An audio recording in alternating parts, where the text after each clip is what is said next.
Ghosi Lok Sabha seat से बसपा ने अपना उम्मीदवार घोषित करते ही ओम प्रकाश राजभर के बेटे अरविंद राजभर की मुश्किलें बढ़ा दी हैं। पूर्व सांसद बाल कृष्ण चौहान को पार्टी ने प्रत्याशी बनाया। 3 दिन पहले ही वो कांग्रेस छोड़ बसपा में शामिल हुए थे। बाल कृष्ण चौहान की गिनती मऊ के कद्दावर नेताओं में होती है। साल 1999 में वो घोसी सीट से कांग्रेस के सांसद चुने गए थे। चौहान बिरादरी की बड़ी हिस्सेदारी को देखते हुए बसपा ने उन्हें इस सीट से मौका दिया। घोसी लोकसभा सीट पर सबसे अधिक दलित मतदाता करीब 4 लाख हैं। वहीं मुस्लिम मतदाताओं की संख्या तकरीबन 2.5 लाख है, जबकि चौहान वोटर तीसरे स्थान पर करीब 2 लाख है। बाल कृष्ण चौहान के प्रत्याशी बनाए जाने के बाद बसपा का समीकरण इस सीट पर सध सकता है। इस गठजोड़ से 2009 में बसपा के दारा सिंह चौहान घोसी सीट पर बसपा के सांसद चुने भी गए थे, जबकि 2019 में भी सपा के साथ गठबंधन में बसपा ने अतुल दाई को टिकट दिया, जिससे सीट बसपा के खाते में गई थी। लेकिन इस बार दारा सिंह चौहान जैसे बड़े नेता भाजपा का समर्थन करने उतरेंगे। ओम प्रकाश राजभर भी यहां पर अपनी पकड़ मजबूत बताते हैं। भाजपा के दाव की अगर हम बात करें तो घोसी लोकसभा सीट पर चौहान मतदाताओं को देखते हुए भाजपा ने पिछले साल दारा सिंह चौहान को भाजपा में शामिल कराया।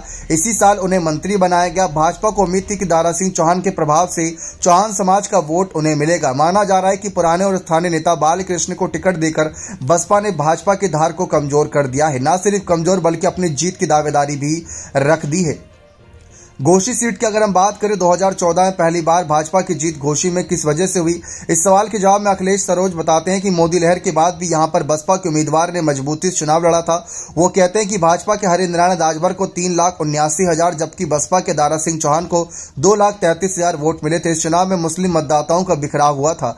जो मुसलमान भाजपा के खिलाफ जिताऊ कैंडिडेट की तरफ जाता है वो मुख्तार के आने से मुख्तार को वोट किया करता था। हाल यह रहा कि कौमी एकता के दल के टिकट पर चुनाव लड़ने वाले मुख्तार अंसारी 1,66,000 वोट पाकर तीसरे स्थान पर रहे।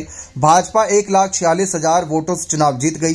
अखिलेश बताते कि अगर मुख्तार मैदान में ना होते तो भाजपा को यह चुनाव फंस भी सकता था। 1999 पहली बार घोसी लोकसभा सीट से सांसद बने।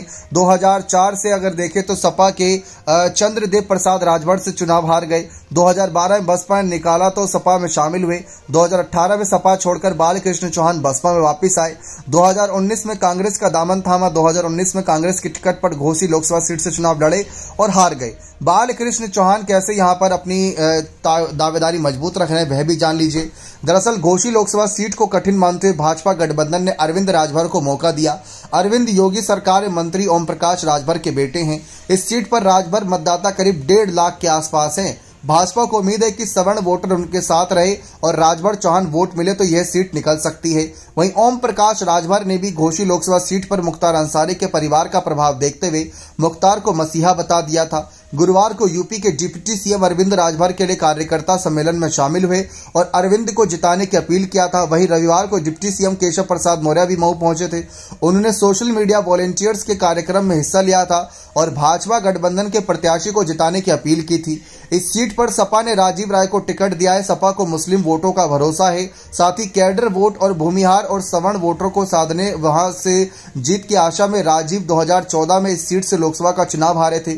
सपा को भरोसा है कि गाजीपुर में अफजाल को टिकट दिए जाने का प्रभाव घोसी पर होगा और मुस्लिम मतदाता उसके साथ खड़े होंगे। जनपद घोसी लोकसभा में निर्वाचन 1 जून को 7वें चरण में मतदान होगा। नामांकन कार्यक्रम 7 मई से शुरू होगा। नाम निर्देशन के लिए अंतिम तिथि 14 मई को निर्धारित की गई है। नाम निर्देशनों की जांच 15 मई को होगी। नाम वापसी की तिथि 17 मई निर्धारित है। मतगणना 4 जून को होगी।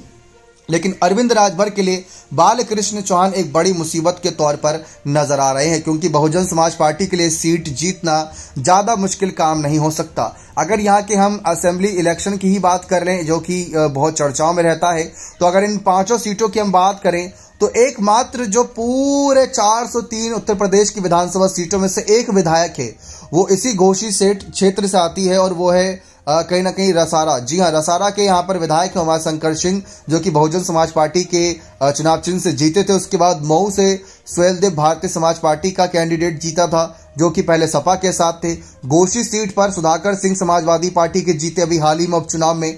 और मऊ सीट की अगर हम बात करें तो वहां से राजेंद्र कुमार जीते।